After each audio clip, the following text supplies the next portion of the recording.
All right. Yeah, thanks for coming, everyone. So, just to get started, when most of us think about ChatGPT, this is what we think about, right? It's a really intelligent chatbot and a really good piece of software. And most people here, I assume, are in the business of software, right? But what if I tell you, like, ChatGPT actually has more in common with this, the text like Gigafactory, than pure software like this? Today, AI, large language models, are an infrastructure problem. AI companies are infrastructure companies, and this is something that not many people really understand. I'll give you a couple of stats about GPT-4. So when OpenAI was training GPT-4 back in 2021 and 2022, it used 25,000 GPUs. And this translates to about 50 gigawatts of energy. Most people don't really understand the scale of this energy consumption. So this translates to about 3% of San Francisco's annual electricity consumption. So today, when we're training GPT-4, GPT-5, the Claude 3.5 and Claude 4s of the world, we are using as much electricity as a small city in the US. And not to mention, GPT-4 cost OpenAI $100 million to train, and this is more expensive than a single rocket launch by SpaceX. In Silicon Valley, we always like to say hardware is hard, it's very capital intensive. Software is a lot more capital efficient and it's easier and it's faster. That's no longer true in the age of AI. When AI companies are becoming more capital intensive and more infrastructure demanding than hardware companies. And actually, this kind of capital intensity was what transformed OpenAI from a nonprofit to a for-profit. I think people don't really remember the days when OpenAI was still a nonprofit and Sam and all the OpenAI executive team was going around and begging people for money. Because they realize how energy intensive these models are.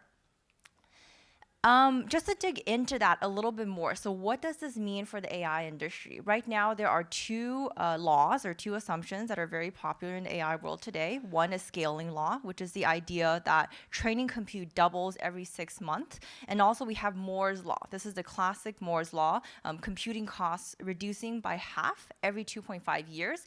But it's very easy for us to figure out that there's a gap between these two laws, meaning that scaling law is always going to be faster than Moore's law.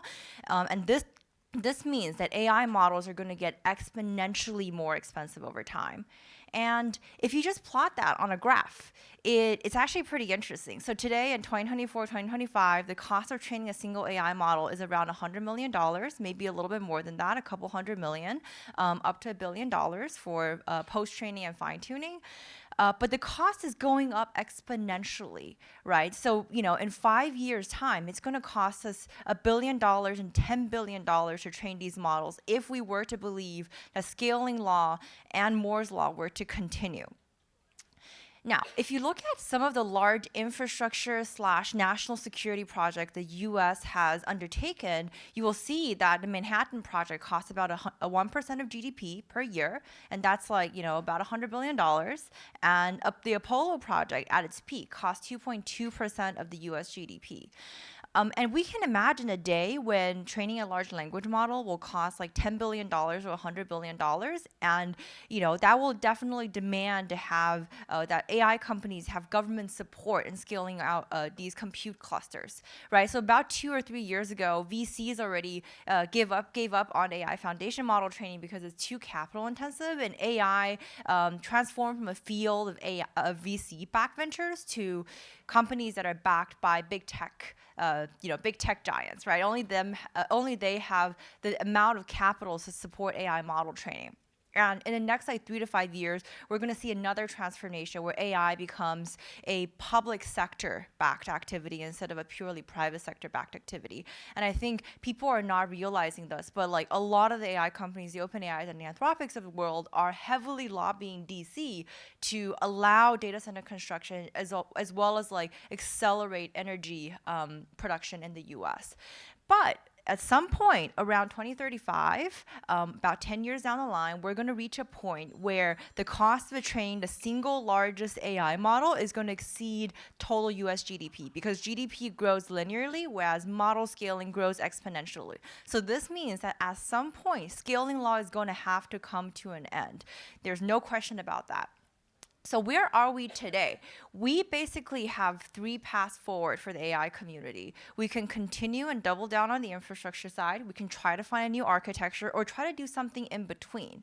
And right now, if we continue to work on the infrastructure side, the U.S. basically has to do what Taiwan did for the semiconductor industry. So in Taiwan, semiconductors use about 7 to 8% of Taiwan's total electricity and consumes 10% of the country's water, contributing to like 13 to 15% of the country's total GDP.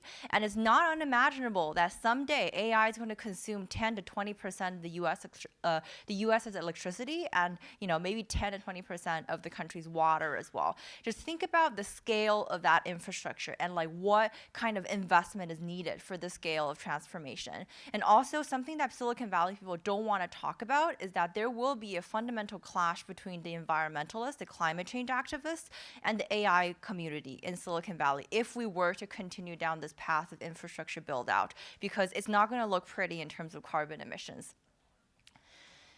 The other path forward is let's just ditch the transformer, right? And switch to some new models like the Mamba or Hyena, or return to RNNs, or use a new model like LNNs. These are ideas that have been thrown out in the last 2 years by researchers at leading AI labs around the country. The interesting thing about these models is that they all scale linearly instead of like transformers that scale exponentially. But the issue with these models, the new architectures, is that they have not been proven in production. And all of the AI companies today are sticking with the transformer despite its inefficiencies. So it remains to be seen which of these will come out to replace the transformer. So why does this matter for us here, right? I assume most people are working on this in the software space or working on AI applications are not necessarily in the foundation model space. So what does this mean for startup founders? I think it has tremendous implications for the business model of software, especially software as a service. If you look at why software as a service was successful over the last 20 years, it is because the marginal cost of software is zero. Like if I'm Microsoft and I'm selling you a new, another copy of Microsoft Word, it's not costing me a single penny. Right? The marginal cost of software is zero. This is the fundamental reason why software is such a good business. This is why software companies have a really high margin. You're able to pay your employees a high salary, and you're able to scale your customers without scaling headcount. That's because the marginal cost of software is zero. But in the age of AI, the marginal cost of AI is not going to be zero. And this is going to have tremendous implications for SaaS. A lot of companies, including OpenAI, have already been feeling that squeeze because they continue to adopt their software as a service model. I remember reading on Twitter, like Sam Altman was joking, saying that, oh, we are charging $200 for GPT Pro and still we're losing money on it. Right? And this means that the software as a service business model is not going to work in the age of AI because the infrastructure cost of AI is so high. And remember, just keep in mind today, every single one of us is using subsidized AI. We are not paying the true price of AI. The true price of AI is 5 times, 10 times more expensive than what we're paying OpenAI or Anthropic. So if you factor in the true price of AI, your inference cost is going to go up like 10 times, 5 times, and this is going to eat into your business margins.